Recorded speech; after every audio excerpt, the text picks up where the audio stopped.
Жолдан өтіп бара жатыр.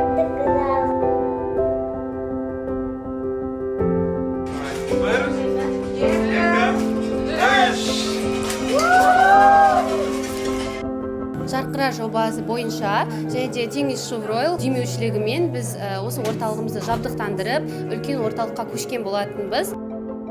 Менің қызым, немере жиенім болғаннан екі құлақтан зақым болып, естімей, сөйлемей дүниеге келді. Қазір өзінің қатарынан кем емес, артық болмаса.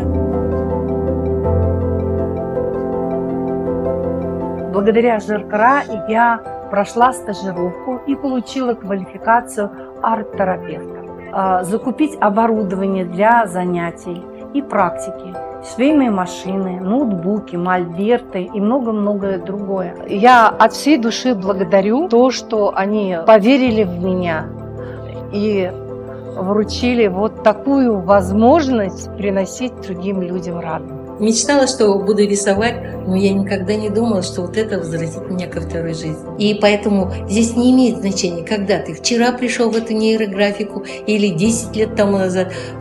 Самый главный результат. Результат, который я увидела сама на себе.